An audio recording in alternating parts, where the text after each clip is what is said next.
Welcome to अरियंत। आज हम नया चैप्टर स्टार्ट करने वाले हैं। साझेदारी फर्म का समापन या विघटन, यानी जो हमारी फर्म चल रही थी उस फर्म को हम बंद कर रहे हैं, समाप्त कर रहे हैं। तो फर्म को बंद करने के कई रीजन हो सकते हैं जिसकी वजह से फर्म बंद करते हैं। क्या क्या कारण है, क्यों कर रहे हैं, क्या स्थितियां आती है, सब हम इस चैप्टर में पढ़ने वाले हैं। तो हमारे पास सबसे पहली कंडीशन आती है आपके पास कि जब हमारे पास कोई साझेदार प्रवेश करता है या अवकाश ग्रहण करता है या मृत्यु होती है, उस केस में साझेदारी फर्म का पुनर्गठन होता है। साझेदारी का क्या हो रहा है, वहां पे पुनर्गठन हो रहा है, यानी फर्म में परिवर्तन नहीं हो रहा। फर्म तो अपने स्थिति में है, लेकिन जो साझेदारी बनी हुई थी साझेदारों के मध्य में, उसमें परिवर्तन हो रहा है। इसलिए हम बोल रहे हैं फर्म का पुनर्गठन होता है। तो ऐसी स्थिति में वर्तमान साझेदारी तो समाप्त हो जाती है और एक नई साझेदारी का क्या हो जाता है, चालू हो जाता है। लेकिन फर्म का जब समापन होगा, यानी फर्म बंद हो रही है, फर्म का विघटन हो रहा है, तो फर्म का व्यवसाय बंद हो जाएगा और बंद होने पर संपत्तियों को तो अपन बेचेंगे, पैसा आएगा और उससे हम दायित्वों को क्या करेंगे, भुगतान कर देंगे। तो फर्म को बंद करने का कारण अभी हम पढ़ने वाले हैं, लेकिन अभी हम बात कर रहे हैं कि फर्म बेचेंगे। फर्म बंद करने का मतलब संपत्तियों को बेचो और बेच कर जो पैसा इकट्ठा होगा उससे दायित्वों को क्या कर देंगे, हम भुगतान कर देंगे। फर्म की स्थिति में जो हमारे पास आता है कि फर्म जब अपन बंद करेंगे तो बंद करते वक्त साझेदारी फर्म का समापन या विघटन का क्या अर्थ है। तो अगर साझेदारी बंद हो, अगर फर्म बंद होगी तो कंफर्म है साझेदारी तो खत्म होगी ही होगी। यानी फर्म अगर बंद हो गई तो साझेदारी संलेख या साझेदारी जो समझौता है वो अपने आप ही स्वतः खत्म मान लिया जाएगा। लेकिन इससे पहले जो हमने पढ़ा पुनर्गठन, उस कंडीशन में साझेदारी में परिवर्तन हो रहा था लेकिन फर्म बंद नहीं हो रही थी, फर्म तो चल रही थी अपनी स्थिति पे। तो जब साझेदारी में चेंजेस होता है, परिवर्तन होता है या साझेदारी में विघटन होता है तो फर्म में कोई फर्क नहीं पड़ता। लेकिन अगर फर्म बंद होगी तो कंफर्म है कि साझेदारी क्या हो जाएगी, आपकी समाप्त हो जाएगी। साझेदारी फर्म के समापन का अर्थ यह है कि फर्म अपना संपूर्ण व्यवसाय बंद कर दे। इस स्थिति में साझेदारी फर्म के समस्त साझेदारों के मध्य जो साझेदारी होती है वो क्या हो जाती है, आपकी समाप्त हो जाती है। फर्म के समापन के फलस्वरूप साझेदारी का अनिवार्य रूप से समापन हो जाता है, किंतु साझेदारी फर्म समापन कर दी जाती है। तो ये आपके पास ध्यान रखना कि अगर साझेदारी का समापन हो रहा है तो फर्म का समापन हो ये जरूरी नहीं है, लेकिन फर्म का समापन होगा तो साझेदारी का समापन अनिवार्य है, होना ही होना है। साझेदारी अधिनियम 1932 की धारा 39 के अनुसार समस्त साझेदारों के मध्य साझेदारी का समापन ही साझेदारी फर्म का समापन कहलाता है आपके पास। नेक्स्ट पॉइंट पे आते हैं हमारे पास कि अगर समापन कर रहे हैं अपन तो समापन किन परिस्थितियों में होता है या किन विधियों से हम समापन कर सकते हैं, कितने मेथड हैं जिससे हम फर्म का क्या कर देते हैं, समापन कर देते हैं। तो किन किन परिस्थितियों में फर्म का समापन किया जा सकता है या कब समापन किया जा सकता है, उनकी बात कर रहे हैं। तो हमारे पास साझेदारी फर्म का समापन या विघटन मुख्यतः दो प्रकार से होता है। पहला है आपके पास साझेदारी संलेख के माध्यम से। प्राय समस्त साझेदारों के मध्य साझेदारी संलेख में निहित प्रावधानों के द्वारा साझेदारी फर्म का समापन या विघटन किया जा सकता है। तो हमारे पास जो साझेदारी संलेख बना हुआ है उसको समाप्त कर देंगे तो फर्म का विघटन कर दिया जाता है। सेकंड पॉइंट दे रखा है हमारे पास समापन के लिए, अनिवार्य समापन। तो अनिवार्य समापन का मतलब है साझेदार फर्म को खुद ही बंद करना चाहते हैं, जरूरी है आपका। तो समस्त साझेदार अथवा एक साझेदार के अतिरिक्त समस्त साझेदार फर्म को क्या हो जाए, दिवालिया हो जाए, तब ऐसी स्थिति में फर्म को बंद करना अनिवार्य हो जाता है। तो अगर फर्म में साझेदार दिवालिया हो जाए या उनमें से कोई एक साझेदार दिवालिया हो जाए तो फर्म को क्या कर देंगे, अपन बंद कर देंगे, कंपलसरी बंद हो जाएगी आपकी। फिर दूसरा है साझेदारी फर्म का विद्यमान व्यवसाय, यानी जिस व्यवसाय को वो कर रहे हैं वो व्यवसाय क्या कर दिया जाए, गवर्नमेंट द्वारा अवैध डिक्लेयर कर दिया जाए। गवर्नमेंट इलीगल काम बताए कि आप जो काम कर रहे हो वो इलीगल है, तब भी आपको व्यवसाय बंद करना ही पड़ेगा। तो ये अनिवार्य समापन है, आपको अपने व्यवसाय को बंद करना पड़ता है।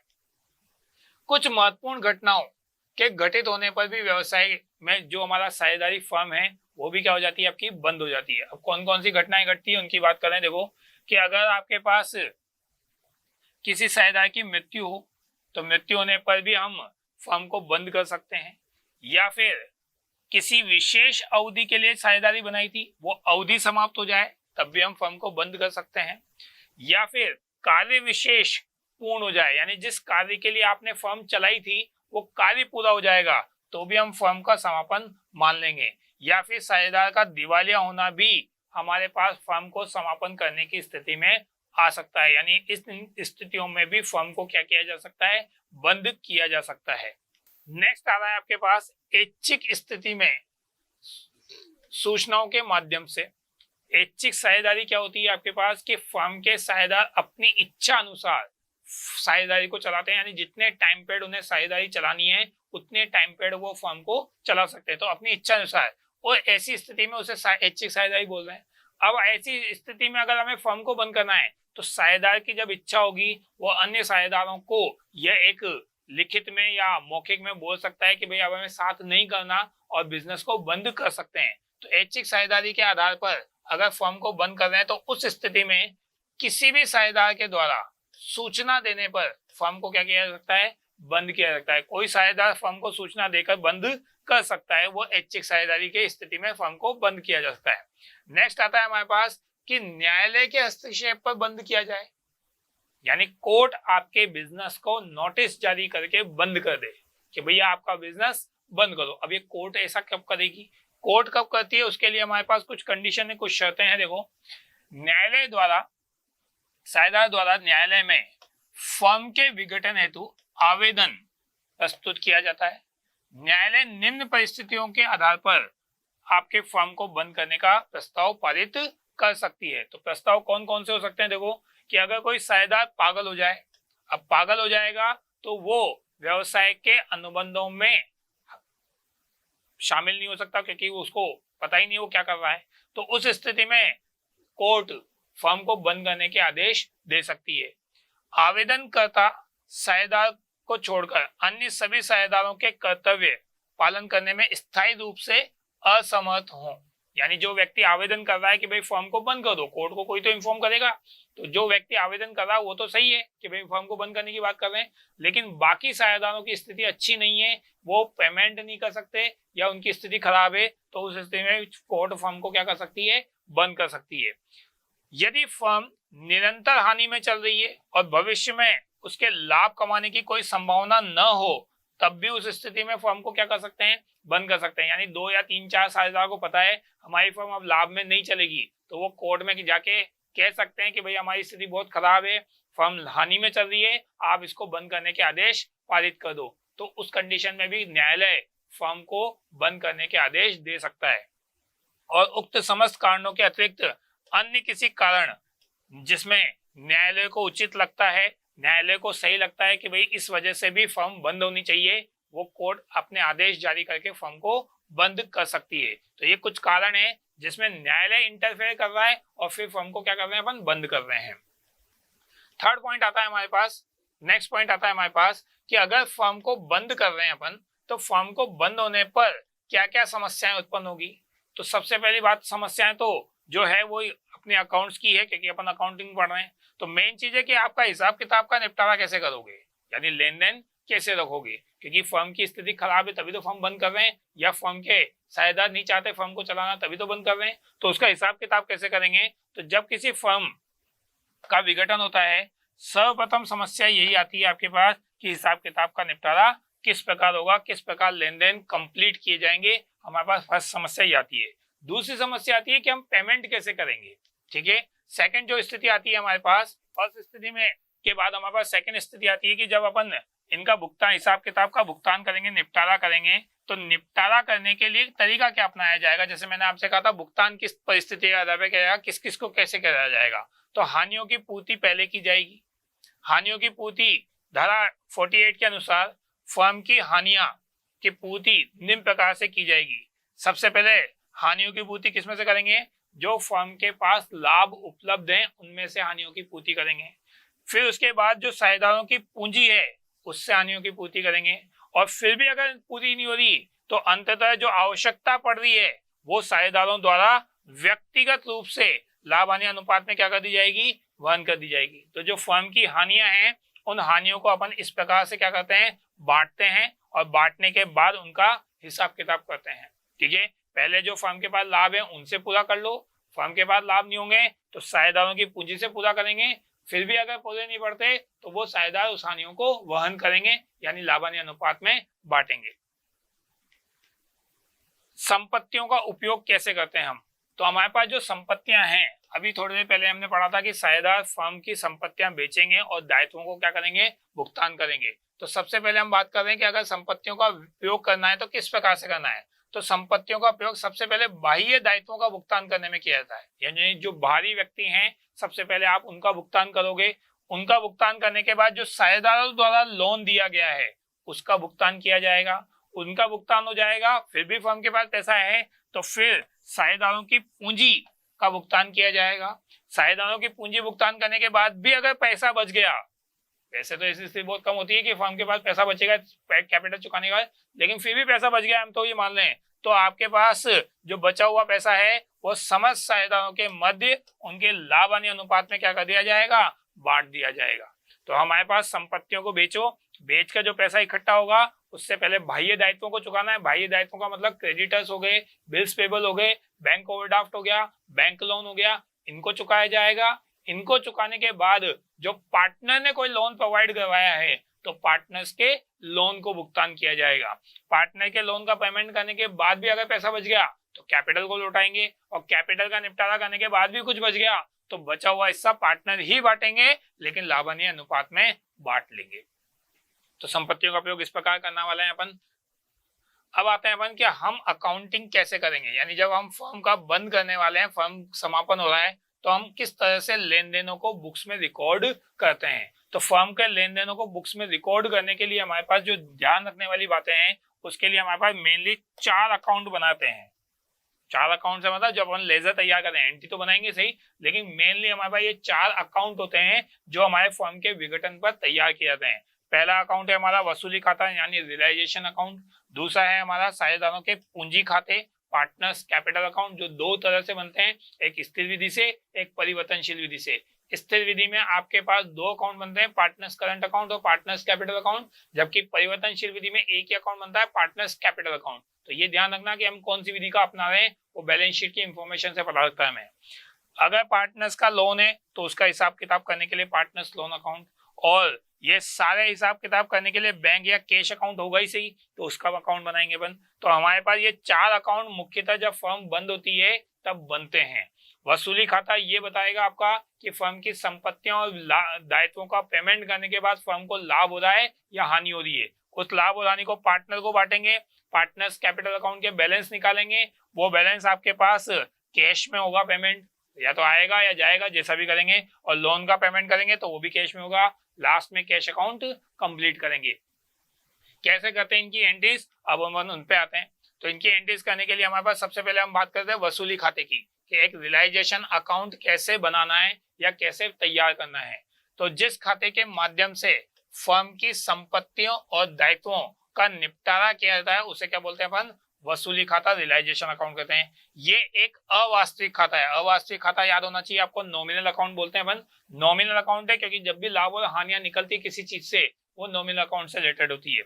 तो फर्म के इस खाते को फर्म की संपत्तियां और दायित्वों का निपटारा करने के बाद जो लाभ या हानि होने वाली है उस लाभ और हानि को ज्ञात करने के लिए तैयार किया जाता है। कोई भी संपत्तियां बेचेंगे तो डेफिनेटली बुक वैल्यू पे बिके, ये तो जरूरी नहीं है, उससे कम में भी बिक सकती है, उससे ज्यादा में बिक सकती है। फर्म के जो दायित्व हैं वो किस मूल्य पे बिक रहे हैं वो हमें देखना पड़ेगा, उस बुक वैल्यू पे चुकाने हैं या उससे ज्यादा चुकाना पड़ रहा है या कम चुकाना पड़ रहा है। तो हमें ये सब चीजें वस्तु जो भी लाभ और हानि है वो निकाल रहे हैं अपन, और कौन से अकाउंट से निकाल रहे हैं अपन, रियलाइजेशन अकाउंट से निकाल रहे हैं। इसकी हमें कुछ एंट्रीज करनी पड़ती है, कौन कौन सी एंट्रीज है वो देखना पड़ेगा हमें। तो जरा एक बार उनको भी देख लेते हैं। फर्म की पुस्तकों में जो विद्यमान संपत्तियां हैं उनका सबसे पहले अपन रियलाइजेशन में ट्रांसफर करते हैं। तो हमारे पास रियलाइजेशन में जब उसको ट्रांसफर करेंगे तो वसूली खाता जो होता है हमारा वो तो डेबिट हो जाएगा आपका, और फर्म की पुस्तकों में जो संपत्तियां दिखाई रखी है उनको क्रेडिट कर देंगे अपन सारी संपत्तियों को। तो हमारी एंट्री बन जाएगी realisation account debit to assets. Relation to asset जो होगी उसको ध्यान रखना अलग अलग, बिल्डिंग को ट्रांसफर करना है तो रिलेशन टू बिल्डिंग, मशीन को ट्रांसफर करना है तो रिलेशन टू मशीन, अलग अलग एंट्री होगी और पुस्तक मूल्य से होगी। इट मींस आपके पास जो बैलेंस शीट में जो प्राइस दे रखा है उसी प्राइस से आपको एंट्री करनी है। लेकिन इन एंट्री को करते वक्त आपको कुछ बातें ध्यान रखना है कि संपत्ति पक्ष में आप जब वस्तुओं को यानी अपनी एसेट्स को रिलेशन में ट्रांसफर कर रहे हैं तो क्या चीजें रखनी है और क्या चीजें ट्रांसफर नहीं करनी है। तो जरा देखो उधर, वसूली खाते को में केवल वास्तविक संपत्तियों को ही क्या करा जाता है, दर्शाया जाता है।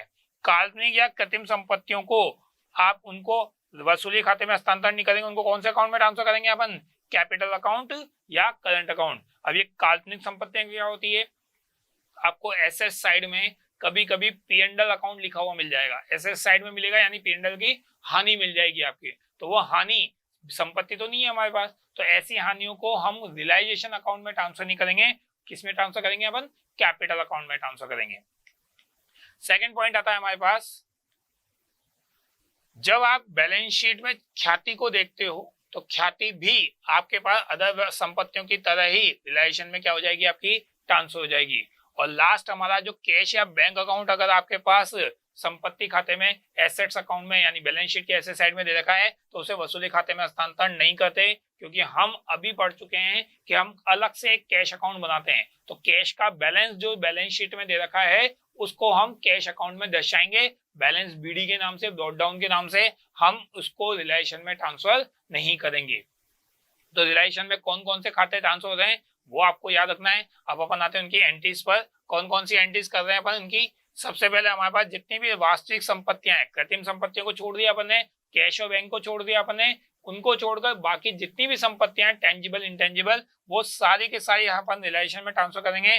ट्रांसफर करने की entry realisation account debit to sundry assets का नाम आएगा, मशीन है तो टू मशीन, फर्नीचर है टू फर्नीचर, बिल्डिंग है तो टू बिल्डिंग, गुडविल है तो टू गुडविल। आपके पास जो जो एसेट्स है वो सारी आ जाएगी और कौन सी वैल्यू पे आएगी, आपकी बुक वैल्यू पे आएगी। आपको ये ध्यान रखने वाली बात है कि हमारे पास जो एसेट जिस प्राइस पे दिखा रखा है हमें उसी प्राइस पे उन खाते को क्या करना है, ट्रांसफर करना है, न कम न ज्यादा, यानी अकाउंट को एक तरह से बंद कर रहे हैं। जितने ज्यादा डेबिट होगा उतना ही यहाँ पे क्या हो जाएगा, वो क्रेडिट हो जाएगा आपका। संपत्तियों का हस्तांतरण किया लेकिन अपन ने किनको ट्रांसफर नहीं किया, कृत्रिम संपत्तियों को ट्रांसफर नहीं किया, कैश को, कैश का तो अपन ने अकाउंट खोल ही रखा है। कृत्रिम संपत्तियों को अपन पार्टनर्स को बांट देते हैं, तो वो ध्यान रखने वाली बात है, व्यापन पार्टनर की एंट्री भी पढ़ेंगे। मेन चीज है हमारे पास संपत्तियों के संबंध में जो आयोजन बनाया है अपन ने, संपत्तियों के संबंध में आयोजन बनाते हैं, मतलब आपके पास जैसे डेटर्स है तो डेटर्स पे पीवीडी का आयोजन बनता है, ठीक है, आप जानते हैं provision for bad debts, provision for doubtful debts, ये जो आयोजन बन रहे हैं ये भी वसूली खाते में हस्तांतरण होंगे, लेकिन प्रोविजन का जो शेष होता है वो क्रेडिट शेष होता है, तो उनको ट्रांसफर करते वक्त आप डेबिट करोगे, प्रोविजन फॉर बैड डेब्ट्स या provision for doubtful debts debit होगा एंड टू रियलाइजेशन क्रेडिट हो जाएगा आपका। नेक्स्ट पॉइंट है आपके पास संपत्तियों का निपटारा, यानी संपत्तियां अपन बेच रहे हैं, पहले तो रियलाइजेशन में ट्रांसफर कर दिया, अब उनको बेचने की बात कर रहे हैं। तो ध्यान रखना जिन संपत्तियों को हमने रियलाइजेशन में ट्रांसफर किया है वो बुक वैल्यू पे ट्रांसफर कर रहे हैं। अब हम जब संपत्तियों को बेचेंगे तो बुक वैल्यू पे तो नहीं बिकेगी, कम में भी बिक सकती है, ज्यादा में बिक सकती है। तो हमें ध्यान रखना है कि जब आप बेचोगे तो किस प्राइस पे बेच रहे हो उसी प्राइस पे आपको उसकी एंट्री करनी है, यानी यहाँ हमें बुक वैल्यू नहीं चाहिए, हमने किस प्राइस पे उसको बेचा है वो प्राइस चाहिए आपको। इसके लिए एक भी ध्यान रखना है कि आपने बेचा किसको है, अगर किसी थर्ड पर्सन को यानी जो बाहरी व्यक्ति है उसको बेच रहे हो तो नगद में बेच रहे होंगे, और अगर किसी पार्टनर को ही बेच रहे हो तो पार्टनर तो फिर घर का ही है, उसका तो हिसाब किताब चल रहा है, तो फिर पार्टनर के अकाउंट में एंट्री होगी। तो आपको ये ध्यान रखना है कि संपत्तियां बेच तो रहे हैं हम, बुक वैल्यू से ज्यादा या कम में बेच रहे हैं, जिस भी प्राइस पे बेच रहे हैं तो किसको बेच रहे हैं। अगर हम नगद में बेचेंगे तो नगद में बेचने की जो एंट्री होगी वो क्या होगी, कैश या bank account debit to realisation, ये एंट्री बन जाएगी आपकी। और यही संपत्ति अगर आपने पार्टनर को दे दी, साझेदार द्वारा संपत्ति को स्वयं ले रहा है, तो अगर कोई संपत्ति आपने पार्टनर को दे दी तो पार्टनर रिसीवर हो गया, पाने वाला हो गया, और पाने वाले को डेबिट करते हैं अपन, तो पार्टनर्स कैपिटल अकाउंट डेबिट या करंट अकाउंट डेबिट जो भी परिस्थिति होगी, हम पढ़ चुके हैं कि कैपिटल अकाउंट परिवर्तनशील विधि में खोलते हैं और स्थिर विधि में हम करंट अकाउंट खोलते हैं। तो कैपिटल अकाउंट या करंट अकाउंट जिस भी पार्टनर को दे दें उसका नाम आएगा, ए पार्टनर को दे दें तो ए पार्टनर्स कैपिटल डेबिट, अगर बी को दे रहे हैं तो बी पार्टनर कैपिटल डेबिट जिसको भी दे रहे हैं और जिस प्राइस पे दे रहे हैं वो सवाल बताएगा हमें कि रिवैल्यूएशन करके हमने किस प्राइस पे हमने पार्टनर को दिया है, उस पार्टनर्स का नाम आ जाएगा आपका a partner B partner capital debit to realisation. यहाँ पे आपके पास बुक वैल्यू नहीं चाहिए, यहाँ आपको रिवैल्यूएशन प्राइस चाहिए, ये आपको ध्यान रखना है। नेक्स्ट पॉइंट है हमारे पास कुछ इन एंट्रियों को जो हमने अभी हाल करी है उन पर करते वक्त हमें कुछ चीजों का ध्यान रखना है। जैसे हमने क्या कहा था, कृत्रिम संपत्तियां अगर दे रखी है तो उनसे हमें कुछ प्राप्त नहीं होता, अतः उन्हें सीधा सीधा विक्रय तो कर ही नहीं रहे, उनको तो बेच ही नहीं रहे, उनको सीधे सीधे पार्टनर्स कैपिटल अकाउंट में ट्रांसफर कर देंगे, उनको कोई लेखा नहीं बनेगा आपका। सेकेंड पॉइंट है आपके पास कभी कभी कुछ संपत्तियां ऐसी होती है जो पूर्ण रूप से पुस्तक मूल्य में क्या कर दी जाती है, आपकी अप्लीकेट की जा चुकी है, यानी हम उसका पूरा का पूरा वैल्यू बुक से राइट ऑफ कर चुके हैं, यानी एक तरह से बुक्स में वो रिकॉर्ड ही नहीं है आपकी, परंतु वास्तव में वो विद्यमान है और क्रियाशील है।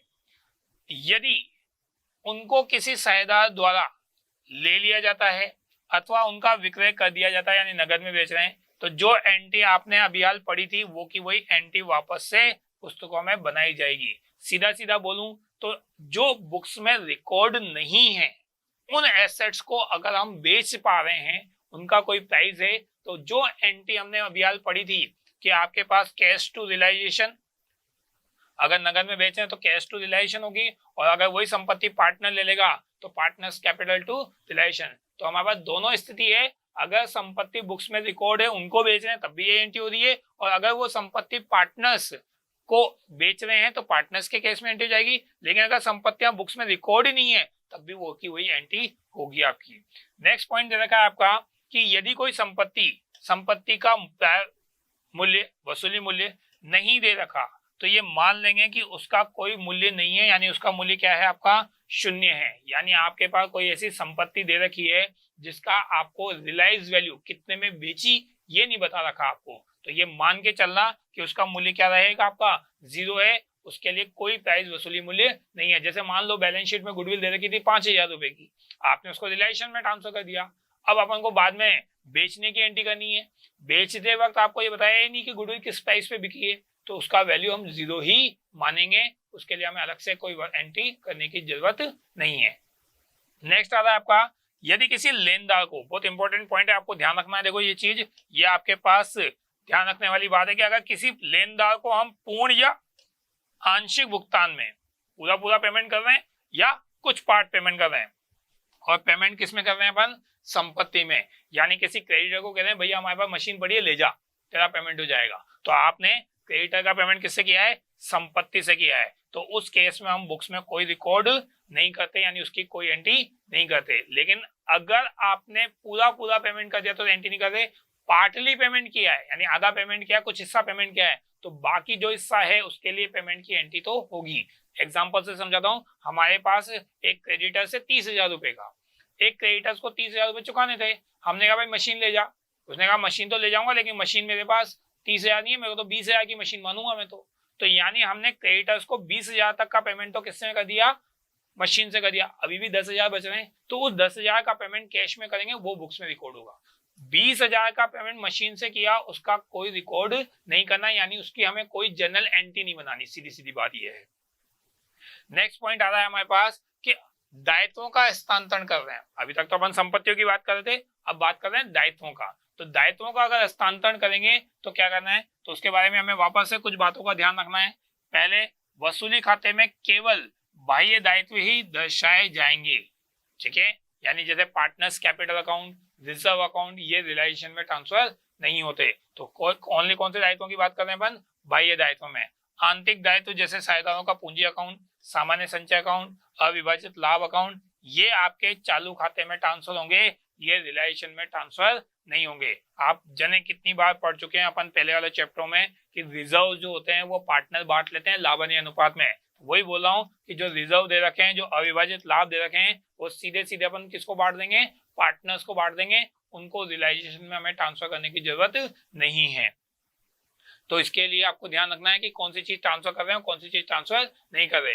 अगर किसी दायित्व को के संबंध में कोई आयोजन बनाया है, प्रोविजन बनाने अपन दायित्व के संबंध में, तो उस आयोजन को अलग से वसूली खाते में क्या किया जाएगा, आपका लिखा जाएगा। तो ये ध्यान रखने वाली बात है। जैसे एसेट्स पे कोई प्रोविजन था तो वो अपन रिलेशन में ट्रांसफर किया, ऐसे अगर दायित्व पे कोई प्रोविजन है तो उसको भी आप किसमें ट्रांसफर करोगे, रिलेशन में ट्रांसफर करोगे। ये ध्यान रखने वाली बात है।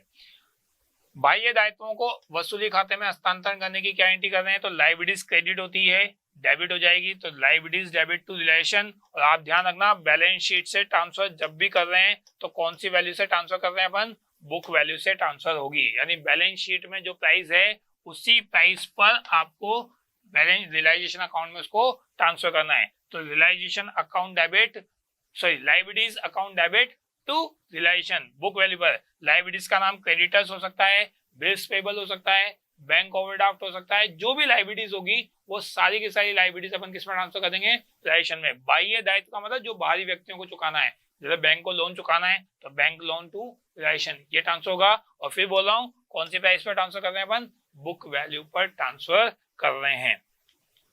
नेक्स्ट पॉइंट आ रहा है हमारे पास कि अगर दायित्वों की बात करें कि दायित्वों का अगर कोई प्रोविजन बना रखा है तो उसको हस्तांतरण कर रहे हैं, तो दायित्वों को हस्तांतरण के प्रोविजन जो होते हैं वो आपके डेबिट होते हैं, जब उनको ट्रांसफर करोगे तो क्रेडिट हो जाएंगे। तो आपके पास realisation account debit to provision for discount on creditor. वैसे ये बहुत रियर केस में बुक में मिलेगा, अब तो ऑलमोस्ट हट ही गया है, लेकिन फिर भी अगर मिल जाए बाई चांस तो आपको ध्यान रखना है कि दायित्वों को भी रिलेशन में ट्रांसफर करना है। दायित्वों का अगर कोई प्रोविजन है तो वो भी रिलेशन में ट्रांसफर करना है आपको। दायित्वों का हिसाब किताब, अभी तक तो अपन कह रहे थे कि जो दायित्व हैं उनको रिलेशन में ट्रांसफर करो बुक वैल्यू पर। अब अपन कह रहे हैं जब दायित्व ट्रांसफर कर दिए तो उनका पेमेंट भी तो करो। जैसे संपत्तियां थी तो संपत्तियों को पहले ट्रांसफर किया, उनको बेचा, अब अपन कह रहे हैं दायित्वों को अपन ने ट्रांसफर कर चुका है, उनका पेमेंट करो। तो इसके लिए आपको ध्यान रखना है कि जब हम इनका पेमेंट करेंगे तो भी कौन से अकाउंट से करेंगे, अपन रियलाइजेशन अकाउंट से ही पेमेंट करेंगे। तो सबसे पहला वही पॉइंट कि हम जो पेमेंट कर रहे हैं वो कैसे कर रहे हैं, कैश में। दो तरह से दायित्वों का पेमेंट होगा, एक तो कैश में, एक पार्टनर ले ले कोई दायित्व। अब इस पे भी आते हैं। तो हमारे पास अगर हम दायित्वों का पेमेंट कैसे कर रहे हैं, नगद कर रहे हैं, तो यदि किसी बाह्य दायित्वों का भुगतान नगद हो रहा है आपका और नगद का भुगतान कर दिया जाता है, उस स्थिति में नगद राशि कौन सा अकाउंट में आएगी, आपकी रियलाइजेशन में। तो आपकी simple entry relation to cash या बैंक, कैश में पेमेंट करे तो कैश लिख देना, चेक से या बैंक अकाउंट खोल लगा तो बैंक से कर देना। तो जितना भुगतान किया ये ध्यान रखना, पेमेंट वाली अमाउंट चाहिए यहाँ पे। आप अगर पेमेंट ज्यादा कर रहे हो तो ज्यादा अमाउंट लिख देना, पेमेंट कम कर रहे हो तो कम कर देना। बुक वैल्यू की बात नहीं कर रहे, सवाल में आपको ये चीज ध्यान रखना, जितना पेमेंट करने को कहेगा उतना पेमेंट लिखना है। चाहे आपने ज्यादा पेमेंट किया हो चाहे कम किया हो, उसका हमें कोई दिक्कत नहीं है। जितना पेमेंट करने को कहेगा उतना बुक्स में आपको रिकॉर्ड करना है। अगर यही चीज पार्टनर ले लेगा कि भैया किसी दायित्व का भुगतान तो मैं ही कर दूंगा, मैं अभी मेरी जेब से कर देता हूं, आप मुझे दे देना, तो पार्टनर्स अगर किसी दायित्व का भुगतान करने के लिए सहमत हो जाता है कि अभी तो मैं दे देता हूं, फिर अपन हिसाब किताब तो कर ही लेंगे। तो पार्टनर अगर देगा तो रियलाइजेशन टू कैश की जगह क्या आ जाएगा, पार्टनर का नाम आ जाएगा। कैपिटल अकाउंट या करंट अकाउंट, ए को दे रहे हो तो ए इज कैपिटल अकाउंट, बी को देंगे तो बी कैपिटल अकाउंट, जिस भी पार्टनर को देंगे और किस प्राइस पे देंगे, वापस वही चीज, बुक वैल्यू की कहेगा तो बात अलग है, नहीं तो रीवैल्यूएशन प्राइस यानी आपने कम पे दिया है ज्यादा पे दिया है उस प्राइस पे एंट्री होगी। तो अगर कोई संपत्ति या कोई दायित्व का भुगतान पार्टनर करने को तैयार होगा तो हमारी एंट्री क्या बनेगी, relation account debit to partners capital account बन जाएगी। नेक्स्ट पॉइंट पे आते हैं कि आपके लिए सबसे इंपॉर्टेंट पॉइंट ये भी क्या इंपॉर्टेंट पॉइंट है, देखो अगर सवाल में दायित्व के बारे में बता रखा है कि आप किसी दायित्व का भुगतान कितना कर रहे हो तो हम कर ही देंगे, लेकिन अगर सवाल में ये नहीं बता रखा कि दायित्व का भुगतान कितना करना है तो आप बुक वैल्यू के बराबर पेमेंट करोगे। देखो लिखा हुआ है, देखो किसी भी दायित्व का भुगतान के संबंध में कोई स्पष्ट निर्देश न हो तो सदैव यह माना जाता है कि दायित्व का भुगतान उनके पुस्तक मूल्य के बराबर किया जाएगा। तो ये इंपॉर्टेंट पॉइंट है, आपको ध्यान रखना है कि सवाल में अगर दे रखा है कि भाई 1 लाख के क्रेडिटर्स हैं उनको 90,000 चुकाओ तो हम 90,000 चुका देंगे, लेकिन अगर सवाल में बता ही नहीं रखा कि क्रेडिटर को कितना पेमेंट करना है तो फिर आप पूरा 1 लाख करोगे। सवाल अगर इंफॉर्मेशन नहीं देता तो इस चीज का आपको ध्यान रखना है। नेक्स्ट पॉइंट पे आते हैं अपन, वसूली व्यय, रियलाइजेशन एक्सपेंसेस क्या होते हैं। ये फर्म जब बंद करोगे तो फर्म बंद करने के लिए कुछ लीगल काम करने पड़ते हैं, आपको कोर्ट में जाना पड़ेगा, वहां से परमिशन लेनी पड़ेगी, अखबार में ऐड देना पड़ेगा कि भाई हम हमारे बिजनेस को बंद कर रहे हैं, कोई अलग से कोई दायित्व तो नहीं आ देना, या फिर हमारी संपत्तियां बेच रहे हैं उसकी इंफॉर्मेशन देने के लिए आपको कोई ब्रोकर अपॉइंट करना पड़ेगा। ऐसे कई खर्चे करने पड़ते हैं। इन खर्चों का भुगतान भी तो फर्म ही करेगी, तो फर्म करेगी तो फर्म को अपनी बुक्स में वापस एंट्री करनी पड़ेगी। तो हम बात कर रहे हैं कि यह व्यय फर्म के लिए हानि होते हैं, खर्चा है, हानि है, और हानियों को सबको क्या करते हैं अपन डेबिट में लिखते हैं। तो डेबिट में एंट्री होगी। अगर इनका भुगतान नगद कर रहे हैं, यानी ये खर्चे फर्म चुका दिए और नगद में चुका दिए, तो हमारे पास एंट्री बनेगी realisation account debit to cash या बैंक। जो भी एक्सपेंसेस अमाउंट है आपकी, कितना एक्सपेंसेस हुआ है, उस एक्सपेंसेस की अमाउंट आपकी यहाँ पे आ जाएगी। और इसी एक्सपेंसेस का पेमेंट अगर पार्टनर करने को तैयार हो जाए कि अरे मैं पेमेंट कर दूंगा इस एक्सपेंसेस को, अपन हिसाब किताब बाद में कर लेंगे, तो अगर किसी साझेदार द्वारा पेमेंट किया जाता है किसी खर्चे का, तो फिर एंट्री क्या बनाएंगे अपन, realisation account debit to partners capital account या करंट अकाउंट जैसी है। तो आपको ध्यान रखना है, किसी भी दायित्व का भुगतान कर रहे हैं तब भी यही एंट्री कर रहे थे, किसी वसूली व्यय का यानी कि रिलेशन एक्सपेंसेस का कर रहे हैं तब भी यही एंट्री होगी। नगद में भुगतान कर रहे हैं तो रिलेशन टू कैश, और अगर उस भुगतान को पार्टनर कर रहे हैं तो partners capital account debit sorry realisation account debit to partners capital account, ये एंट्री बन जाएगी आपकी। नेक्स्ट पॉइंट पे आते हैं कि वसूली खाता बंद कर रहे हैं। अब बंद करेंगे तो प्रॉफिट और लॉस निकलेगा ना। अपन ने कहा था कि संपत्ति बेचेंगे तो उससे लाभ या हानि होगी, दायित्वों को भुगतान करेंगे तो लाभ और हानि होगी। तो अगर हम संपत्ति खाते में जो चीजें लिखी है उसका शेष निकालेंगे, शेष जो होगा वो लाभ और हानि अनुपात में क्या कर दिया जाएगा, बांट दिया जाएगा।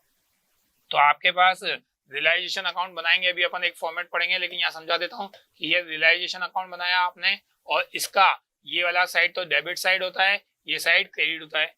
इनकी सारी पोस्टिंग कर दो। जब पोस्टिंग करने के बाद जो एंट्री पड़ी है वो सारी लिख दो इसमें, और लिखने के बाद अगर शेष यहाँ बच रहा है आपका इस साइड, इधर का टोटल ज्यादा है क्रेडिट का और डेबिट का टोटल कम है, शेष यहाँ बच रहा है, तो ये लाभ को दिखाएगा कि फर्म को लाभ हुआ संपत्तियों के बेचने पर और दायित्वों को चुकाने पर। अगर शेष यहाँ बच रहा है आपका तो वो हानि बताएगा आपका, और हानि हो या लाभ हो बांटना तो पार्टनर को ही है। तो बांटने के लिए हमारे पास एंट्री होने वाली है, क्या कह रहा है देखो, लाभ होने की स्थिति में निम्न प्रविष्टियों के माध्यम से वसूली खाते को पूंजी खाते में क्या किया जाएगा, हस्तांतरित किया जाएगा, या तो पूंजी खाते में या करंट अकाउंट में। बार बार बताने की जरूरत नहीं होनी चाहिए, आपको याद होना चाहिए। Relation account debit to partners capital या current account, A partner B partner, ये उस रिलेशन के शेष को, इस शेष को लाभ हानि अनुपात में क्या कर लेंगे, बांट लेंगे। लाभ हो रहा है तो उसकी एंट्री पड़ी थी अभी, अब अपन बात कर रहे हैं हानि हो रही है तो उसकी एंट्री क्या होगी, हानि की एंट्री क्या हो जाएगी आपकी, रिवर्स एंट्री हो जाएगी। यानी ये वाली जो एंट्री है हमारी कि इसका क्या कर देंगे अपन, उल्टा कर देंगे, पार्टनर्स कैपिटल अकाउंट तो डेबिट हो जाएगा और रिलेशन अकाउंट क्या हो जाएगा, क्रेडिट हो जाएगा। तो हानि हो रही है, उस हानि की स्थिति में आपकी प्रविष्टि क्या हो जाएगी, विपरीत प्रविष्टि बन जाएगी, उल्टी प्रविष्टि बन जाएगी। रिलेशन अकाउंट का पूरा फॉर्मेट समझा रखा है हमारे पास, जरा उसको भी देख लें एक बार। रिलेशन अकाउंट है, सबसे पहले हमने एसेट्स ट्रांसफर करी थी, तो रिलेशन टू एसेट्स, और कौन सी वैल्यू पर ट्रांसफर करी थी हमने, बुक वैल्यू पर। ठीक है, हमारे पास एसेट साइड में कोई प्रोविजन थे तो उनको ट्रांसफर किया था, तो जो भी प्रोविजन एसेट साइड के हैं वो बुक वैल्यू पर यहाँ ट्रांसफर हो जाएंगे आपके। सेकंड पॉइंट को हमने पढ़ा।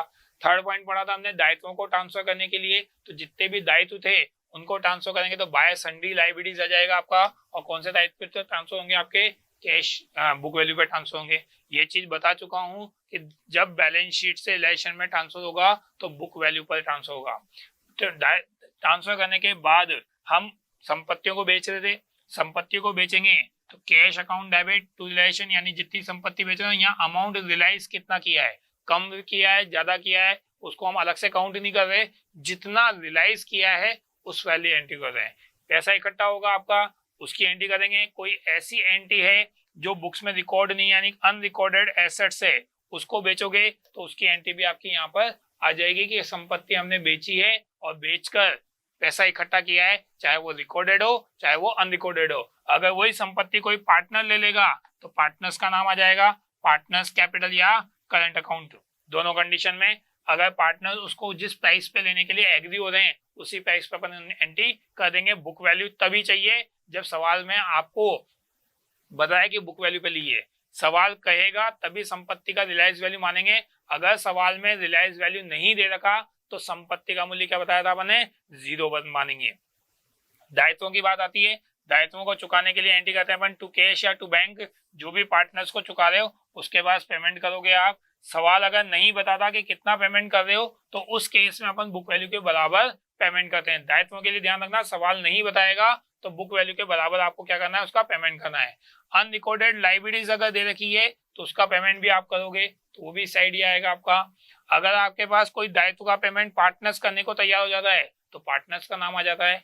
ये सारा लिखने के बाद आपका बैलेंस आएगा, क्रेडिट का टोटल लगाओ और डेबिट का घटाओ। अगर बैलेंस यहाँ बच रहा है, शेष यहाँ बच रहा है, तो मैंने आपसे कहा था प्रॉफिट होगा, ये प्रॉफिट कौन सा अकाउंट में ट्रांसफर हो जाएगा, पार्टनर्स कैपिटल अकाउंट में। और अगर शेष यहाँ बच रहा है आपका, ये हानि है आपकी, लॉस है, और ये लॉस पार्टनर्स कैपिटल अकाउंट में प्रॉफिट एंड लॉस रेशियो में क्या हो जाएगा, डिस्ट्रीब्यूट हो जाएगा। तो सबसे पहले आपको रियलाइजेशन अकाउंट बनाना पड़ेगा और उस रियलाइजेशन अकाउंट का जो प्रॉफिट और लॉस निकलेगा वो हमें पार्टनर्स कैपिटल अकाउंट में ट्रांसफर करना है। तो इस तरह से आपका रियलाइजेशन अकाउंट तैयार करना है आपको। नेक्स्ट पॉइंट पे आते हैं हमारे पास, रियलाइजेशन ट्रांसफर हो जाएगा आपका, तो रियलाइजेशन के बाद हमें कौन सा अकाउंट बनाना पड़ेगा, partners capital account. Partners capital account को लिए हम बहुत दिन से पढ़ रहे हैं कि हमारे पास दो विधियां होती है, स्थिर विधि और परिवर्तनशील विधि। अगर स्थायी विधि से बना रहे हैं तो हमारे पास दो अकाउंट बनेंगे, partners capital account, partners current account. तो आपके पास दो अकाउंट कौन कौन से हैं, पार्टनर्स करंट अकाउंट बनाएंगे पहले। पार्टनर्स करंट अकाउंट का जो शेष होगा वो आपका रियलाइजेशन अकाउंट में ट्रांसफर किया जाएगा, कैपिटल अकाउंट में ट्रांसफर किया जाएगा। तो पहले पार्टनर्स कैपिटल अकाउंट बना रहे हैं और partners capital account current account के जो भी शेष होंगे रियलाइजेशन अकाउंट से पोस्टिंग कर रहे हो। देखो रियलाइजेशन का जो प्रॉफिट होगा वो क्रेडिट साइड में आ जाएगा, रियलाइजेशन का जो लॉस होगा वो डेबिट साइड में आ जाएगा। आपने कोई प्रॉफिट रिजर्व्स बांटे हैं तो वो आपके पास क्रेडिट में आ जाएंगे। लायबिलिटीज जो कोई पार्टनर ने ली है वो आपके पास आ जाएगी। अगर आपके पास कोई एसेट पार्टनर ने ली है तो वो आ जाएगी। ये सारी लिखने के बाद आपको बैलेंसिंग फिगर से जो अमाउंट निकलेगी वो बैलेंसिंग फिगर से जो अमाउंट आएगी वो पार्टनर्स कैपिटल अकाउंट में क्या कर देंगे, अपन ट्रांसफर कर देंगे।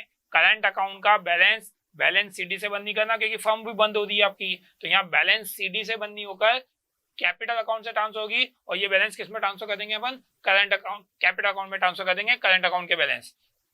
तो आपके पास कैपिटल अकाउंट देख लेते हैं, पार्टनर्स कैपिटल अकाउंट, जो कैपिटल का बैलेंस वो लिखोगे सबसे पहले।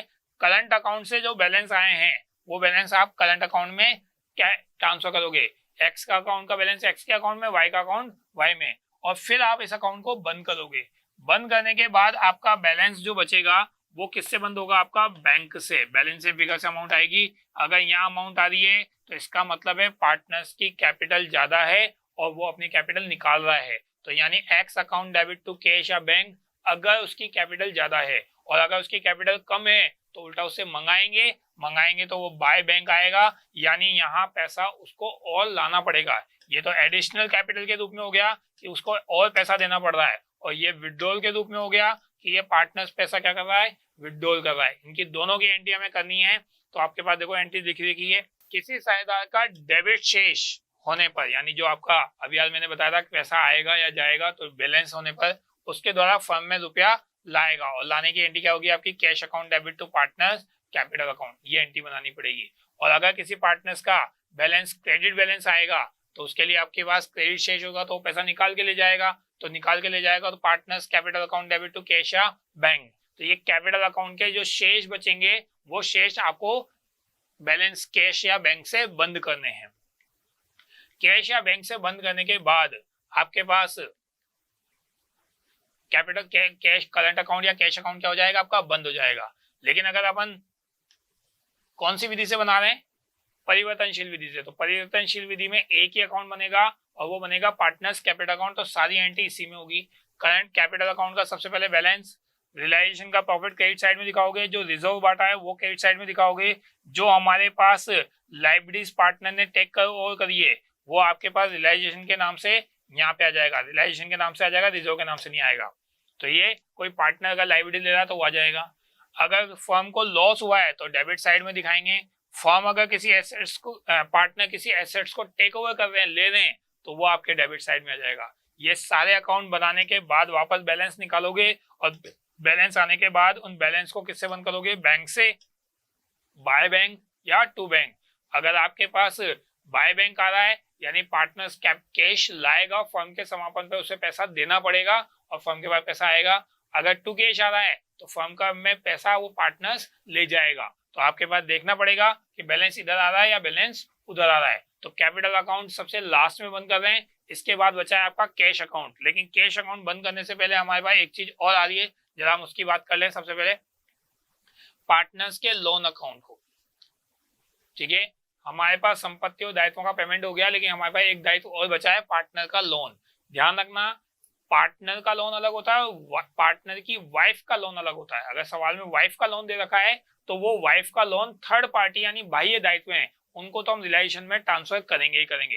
लेकिन अगर पार्टनर्स का लोन दे रखा है तो उनको अपन अलग से पेमेंट करते हैं। तो उसके लिए एंट्री होती है हमारे पास कि अगर हमारे पास पार्टनर्स के लोन है तो उसको चुकाने की एंट्री बन जाएगी आपकी partners loan account debit to cash या बैंक। अगर पार्टनर के लोन को चुकाने में कोई प्रॉफिट और लॉस होता है तो वो रियलाइजेशन अकाउंट में क्या हो जाएगा, आपका ट्रांसफर हो जाएगा। तो ये आपको ध्यान रखना है कि अगर लोन को चुकाते वक्त आपने कम या ज्यादा चुकाया है तो वो लॉस या प्रॉफिट कौन से अकाउंट में ट्रांसफर हो जाएगा, रिलेशन अकाउंट में। बाकी पार्टनर्स लोन को हम रिलेशन में ट्रांसफर नहीं कर रहे, उसको हम अलग से पेमेंट कर रहे हैं। तो उसके पेमेंट करने की एंट्री बता रहे हैं अपन कि पार्टनर्स को लोन का जब भुगतान करना है तो partners loan account debit to cash या बैंक, या और अगर लॉस होगा तो रिलेशन डेबिट हो जाएगा, प्रॉफिट होगा तो रिलेशन क्रेडिट हो जाएगा। तो ये हमारे पास ध्यान रखने वाली बात है कि ये रिलेशन में ट्रांसफर नहीं हो रही। अगर किसी पार्टनर ने फर्म द्वारा किसी साझेदार को ऋण दिया है, ठीक है, तो उसका पैसा किसमें ट्रांसफर हो जाएगा, आपका कैपिटल अकाउंट में ट्रांसफर हो जाएगा। नेक्स्ट पॉइंट पे आते हैं हमारे पास कि लास्ट अकाउंट कौन सा बनने वाला है, हमारा कैश या बैंक अकाउंट बनने वाला है। कैश या बैंक अकाउंट जब बनेगा तो हमारे पास लास्ट में सारी एंट्री जहां जहां कैश आया वो कैश अकाउंट में लिख दी जाएगी, और कैश अकाउंट लास्ट में दोनों साइड से क्या आ जाएगा, समान आ जाएगा। तो मेन चीज आपको याद रखना है, सारे कार्य करने के बाद जब अपन रोकड़ अकाउंट का शेष लगाएंगे तो वो डेबिट साइड और क्रेडिट साइड दोनों पक्षों से क्या आएगा, आपका समान आएगा, अपने आप वो बराबर हो जाएगा, उसका कोई शेष नहीं आएगा और वो क्या हो जाएगा, बंद हो जाएगा। तो आपको ये ध्यान रखना है कि जब अपन सारे अकाउंट बना के लास्ट में कैश अकाउंट बनाएंगे तो जैसे बैलेंस शीट को पढ़ा है अपन ने दोनों साइड से बराबर आ जाती है, ऐसे कैश या बैंक अकाउंट भी दोनों साइड से क्या जाएगा, आपका बराबर आ जाएगा। तो ये लास्ट अकाउंट बनता है हमारा जो हिसाब किताब कंप्लीट कर देता है। ये स्थिति है जब अपन फर्म को बंद करते हैं तो हमें ये सारे खाते बनाने पड़ते हैं। अब आते हैं अपन कुछ खास चीजों पर जो हमें ध्यान रखनी है अगर हमारे सवाल में आती है। हम सवाल को शुरू कर देते हैं बैलेंस शीट से। अगर सवाल में बैलेंस शीट ही नहीं दे रखी, ठीक है, जैसे साल के बीच में फर्म बंद हो रही है किसी वजह से, तो साल के बीच में बंद हो रही है तो उस दिन तो बैलेंस शीट बनती नहीं, 31 मार्च को नहीं है, तो हमें साल के बीच की बैलेंस शीट या जिस दिन भी हमारे पास फर्म बंद कर रहे हैं उस दिन की बैलेंस शीट नहीं है, तो हम एक अलग से बैलेंस शीट बनाते हैं, मेमोरेंडम बैलेंस शीट अकाउंट। और उसमें सीधा सीधा है कि जो जो हमारे पास संपत्तियां हैं उनका पुस्तक मूल्य दिखा देंगे, जो जो हमारे पास उस दशा में उस पुस्तक मूल्य को ज्ञात करने के लिए जिस आर्थिक चिट्ठे को तैयार किया जाता है उसे स्मार्ट बैलेंस शीट कहते हैं। तो हमारे पास अगर संपत्तियों का मूल्य एग्जैक्ट पता नहीं है तो अपन एक मेमोरेंडम एसेट्स अकाउंट बना लेते हैं और उस बैलेंस शीट अकाउंट बना लेते हैं, और बैलेंस शीट जो बना रहे हैं उस बैलेंस शीट में हम बैलेंसिंग फिगर से एसेट्स को क्रिएट कर लेते हैं। इस स्थिति में प्रश्न में विविध संपत्तियों के विक्रय से प्राप्त राशि और साझेदारों के पूंजी खाते या अन्य दायित्व दिए होते हैं। अतः इस प्रकार की सूचनाओं की सहायता से एक स्थिति विवरण तैयार किया जाता है जिसके दायित्व पक्ष में कुल योग ज्ञात करके दी गई रोकड़ शेष और अन्य संपत्तियों के शेष को घटाकर विविध संपत्तियों का पुस्तक मूल्य ज्ञात कर लिया जाता है। यानी जो जो आपके साथ संपत्तियां दे रखी है वो लिख दो, जो जो दायित्व दे रखे हैं वो लिख दो, और आप जब बैलेंस शीट बनाओगे तो बैलेंस शीट के एसेट साइड में आपका कुछ अंतर आएगा जिसको अपन सन्ड्री एसेट्स के नाम से दिखा देंगे। तो हमारे पास एक तरह से बैलेंस शीट तैयार हो जाएगी और वो बैलेंस शीट से हम वापस से realisation account, partners capital account और कैश अकाउंट दोबारा से क्या कर लेंगे, तैयार कर लेंगे। तो हमारे लिए मेनली है कि अगर बैलेंस शीट नहीं दे रखी तो पहले बैलेंस शीट बनानी पड़ेगी। बैलेंस शीट बनाने के लिए हमने कह दिया कि हमारा रीजन हमारे पास संपत्तियों का मूल्य नहीं है तो हमारे पास बैलेंस शीट का प्राइस नहीं है, तो हम एक अनुमान के आधार पर संपत्तियों जो दायित्व होते हैं उनको दिखाते हुए हमारे पास संपत्ति मेमोरेंडम बैलेंस शीट तैयार कर लेते हैं। नेक्स्ट पॉइंट आ रहा है कि अगर साझेदार दिवालिया हो जाते हैं तो क्या होगा। ठीक है, लास्ट अल्टरनेट अभी मैंने आपको कहा था पार्टनर्स कैपिटल अकाउंट बंद कर दिया हमने, पार्टनर कैपिटल अकाउंट बंद कर दिया तो पार्टनर कैपिटल अकाउंट में टू कैश आया था, यानी पार्टनर कैपिटल टू कैश, तब तो कोई दिक्कत नहीं है, फर्म को पैसा देना है तब तो दिक्कत ही नहीं है। दिक्कत तब है जब बाय कैश बच रहा है, यानी पार्टनर से पैसा लेना है। तो पार्टनर से पैसा लेना, तो पार्टनर के पास पैसा भी तो होना चाहिए। हम कह रहे हैं पार्टनर क्या हो रहा है, हमारा दिवालिया हो रहा है। अगर पार्टनर दिवालिया हो जाता है और वो अपने दायित्वों को भुगतान करने में असमर्थ रहता है, तो ऐसी स्थिति में साझेदार को क्या बोलते हैं, हम दिवालिया बोलते हैं। ऐसी स्थिति में हमारे पास उसका पेमेंट, उसका हिसाब किताब करने के लिए अलग अलग स्थितियां आती है। देखो क्या क्या स्थिति आती है, जब एक या एक से अधिक साझेदार क्या हो जाते हैं, दिवालिया हो जाते हैं। दूसरा है केवल एक ही साझेदार दिवालिया हो रहा है, या मतलब साझेदार भुगतान करने की स्थिति में है, बाकी साझेदार क्या हो रहे हैं, आपके दिवालिया हो रहे हैं। या सारे साझेदार क्या हो जाते हैं, आपके दिवालिया हो जाते हैं। तो यहाँ पे तीन तीन स्थितियां हैं, एक साझेदार दिवालिया हो, एक साझेदार दिवालिया नहीं होकर एक से ज्यादा साझेदार दिवालिया हो जाए, एक ही साझेदार पैसा देने की स्थिति में हो, और चाहते कि सारे साझेदार क्या हो जाएं, दिवालिया हो जाएं।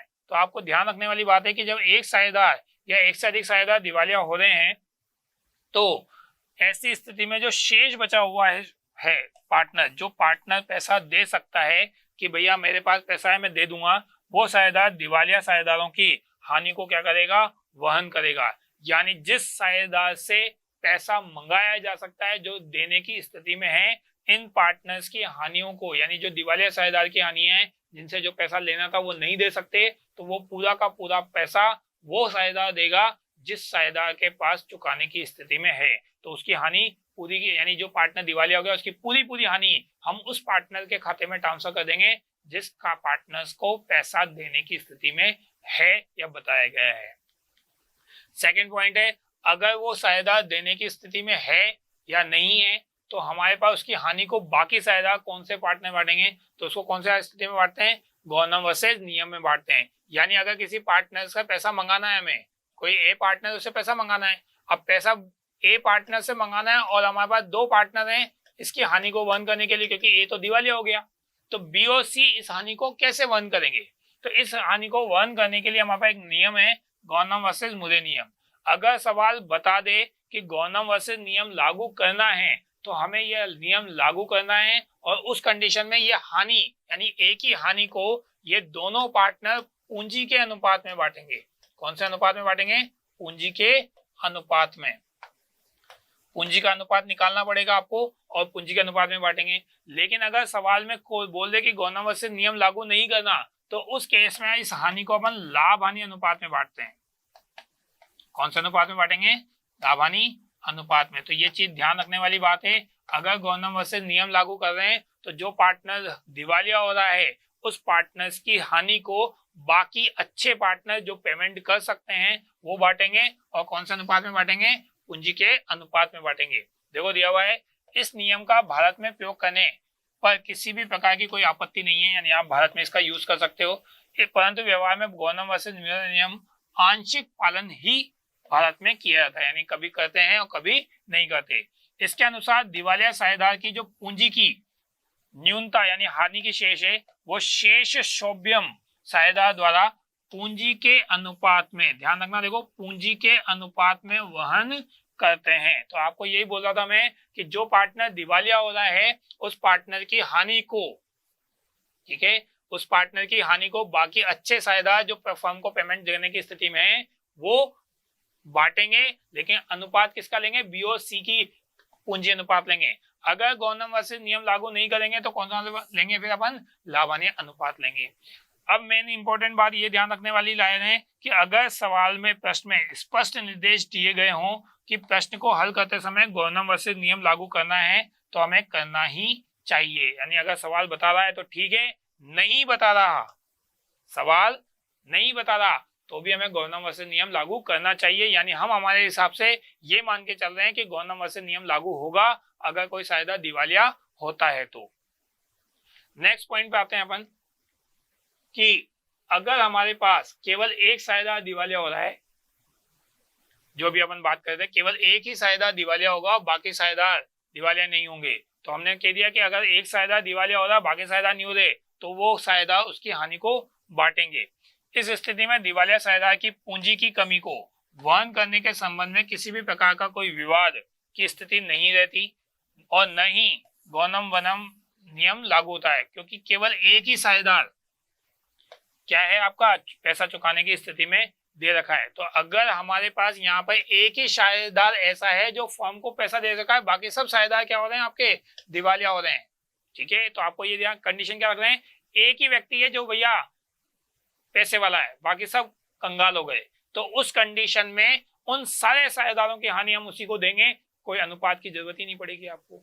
अभी हम बात कर रहे थे इससे पहले वाले पॉइंट में, देखो समझना इस चीज को, यहाँ हमने क्या कहा, एक साझेदार दिवालिया हो रहा है, बाकी साझेदार पैसा चुका सकते हैं, तो इसकी हानि को बांटने वाले दो व्यक्ति थे, तो दोनों बांट रहे हैं और दोनों गौनमस्य नियम लागू हुआ, तो फिर पूंजी अनुपात में गौनमस्य नियम लागू नहीं हुआ तो लाभान्वित हुआ है। अब हम कह रहे हैं कि आपके पास फर्म में ए, बी और सी तीन पार्टनर हैं और बी और सी दिवालिया हो गए, यही तो बचा फिर। तो जब यही बचा तो बी और सी की पूरी हानि कौन वहन करेगा, ए वहन करेगा, फिर कोई वो बांटने की जरूरत ही नहीं पड़ेगी आपको। तो हमें यही बता रहा है कि साझेदार दायित्व असीमित होता है, साझेदार का दायित्व असीमित होगा तो वो बचा हुआ पूरा पैसा वही लाकर देगा।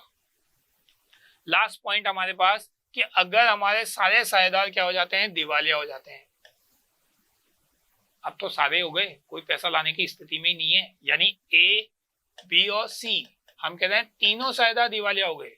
जब तीनों दिवालिया हो गए तो फिर फर्म को, अगर दिवालिया हो गया तो कंफर्म है कि फर्म के पास पैसा नहीं है, पार्टनर से तो मंगा रहे हैं, अब पार्टनर भी दिवालिया हो गए, तो पार्टनर भी दिवालिया हो गए तो फर्म को पैसा कौन ला के देगा, यानी फर्म के पास पैसा ही नहीं आएगा। फर्म के पास पैसा नहीं आएगा तो फर्म अपनी लायबिलिटीज का भी पेमेंट नहीं कर पाएगी, तो फिर उस केस में क्या करना है, उस केस में आपके पास एक नया अकाउंट खुलेगा, डेफिशिएंसी अकाउंट, और उस डेफिशिएंसी अकाउंट में हम ये सारे अकाउंट को क्या कर देंगे, ट्रांसफर कर देंगे, यानी पार्टनर कैपिटल अकाउंट के बैलेंस या जिस भी लायबिलिटीज को भुगतान नहीं किया है वो सारे उसमें ट्रांसफर हो जाएंगे और डेफिशिएंसी अकाउंट अपने आप क्या आ जाएगा, आपका बराबर आ जाएगा। किसी साझेदारी फर्म के समस्त साझेदार दिवालिया घोषित हो जाते हैं तो भारतीय साझेदारी अधिनियम 1932 के अनुसार उस साझेदारी फर्म के अनिवार्य रूप से विघटन कर दिया जाता है। समस्त साझेदारों के दिवालिया होने पर के तात्पर्य यह है कि फर्म की समस्त दायित्वों का पूर्ण भुगतान करने में फर्म क्या है, असमर्थ है, क्योंकि फर्म को पास पैसा देने के लिए कोई पार्टनर बचा ही नहीं, तो फर्म अपने दायित्वों का कैसे भुगतान करेगी, तो फर्म के समस्त दायित्वों का पूरा पेमेंट नहीं हो सकता, और नहीं हो सकता तो फिर हमारे पास एक नया अकाउंट खुलता है, डेफिशिएंसी अकाउंट, जिससे हम इनका हिसाब किताब बंद कर देते हैं। तो ऐसी स्थिति में क्या प्रक्रिया अपनाते हैं, जरा देखो। सर्वप्रथम फर्म की संपत्तियों के विक्रय से जो पैसा प्राप्त हो रहा है उसको साझेदारों की निजी संपत्तियों से जो पैसा प्राप्त हो रहा है उससे फर्म के दायित्वों का भुगतान करने में काम में लेंगे। तो फर्म के बाद पैसा कहां से मंगा रहे हैं, फर्म की संपत्तियां बेच रहे हैं और साथ में साझेदारों की निजी संपत्तियां बेच रहे हैं, उनके निजी दायित्वों को चुकाने के बाद जो भी पैसा बचेगा वो फर्म अपने पास रख लेगी। इसके पश्चात उपलब्ध शेष राशि को फर्म के लेनदारों को भुगतान हेतु प्रयोग किया जाता है। लेनदारों का भुगतान करते समय सर्वप्रथम पूर्ण रूप से सुरक्षित लेनदारों को संपूर्ण भुगतान कर दिया जाएगा और इसके पश्चात यदि धनराशि उपलब्ध हो तो उसका प्रयोग अनुपातिक आधार पर शेष लेनदारों को भुगतान करने में काम में लिया जाएगा। तो पहले जो गिरवी रखे हैं आपके पास, ये चीज वो पहली बार आई है, सुरक्षित लेनदार। सुरक्षित लेनदार का मतलब जो गिरवी रखे हुए हैं तो पहले उनको चुकाओ और उनको चुकाने के बाद जो बचेंगे उनके बाकी शेष साझेदारों को अनुपातिक रूप से हम भुगतान कर देंगे। अब भुगतान हम पूरा तो कर ही नहीं पा रहे क्योंकि फर्म के पास पैसा नहीं है, तो फर्म क्या कर रही है, देखो बाह्य लेनदारों को भुगतान आंशिक भुगतान ही हो पाता है। बाह्य और लेनदारों को दायित्व हेतु वसूली खाते का प्रयोग न करके पृथक दायित्व खाता अलग से बनाया जाएगा। अब यहाँ दायित्व रिलेशन में ट्रांसफर नहीं करेंगे क्योंकि फर्म के पास पैसा ही नहीं, तो दायित्व कैसे चुकाएगी। खाते का जो शेष बचेगा दायित्व खाते का वो डेफिशिएंसी अकाउंट में ट्रांसफर हो जाएगा। तो मेन चीज आपके पास यहाँ पे आती है कि जब फर्म के पास चुकाने के लिए पैसा नहीं है तो फर्म अपने दायित्वों को पेमेंट कैसे करेगी, एक डेफिशिएंसी अकाउंट में पेमेंट कर देगी कि भैया हमारे पास पैसा नहीं है, ये घाटा है, ये पूरा का पूरा डेफिशिएंसी अकाउंट में ट्रांसफर कर दिया जाएगा। सेम यही चीज हम साझेदारों में करते हैं कि इसके पश्चात जो फर्म के साझेदारों के खाते होते हैं, चूंकि समस्त साझेदार भी दिवालिया हो चुके हैं तो वह अपने हिस्से की पूंजी की कमी को नगद में लाने में असमर्थ है। दिवालिया हो गए तो पैसा लाएंगे ही नहीं आपके पास, अतः इस खाते के शेषों को भी हम डेफिशिएंसी अकाउंट में क्या कर देंगे, ट्रांसफर कर देंगे। यानी लायबिलिटीज का ट्रांसफर भी हम डेफिशिएंसी अकाउंट में कर रहे हैं और जो हमारे पास पार्टनर्स कैपिटल अकाउंट है उनके खाते भी हम किस में ट्रांसफर कर रहे हैं, डेफिशिएंसी अकाउंट में ट्रांसफर कर रहे हैं और डेफिशिएंसी अकाउंट बंद हो जाता है हमारा। तो इस तरह से हमारे पास सारे खाते क्या हो जाते हैं, कंप्लीट हो जाते हैं। जैसी स्थिति होगी उस हिसाब से फर्म पेमेंट कर देती है। Thank you very much.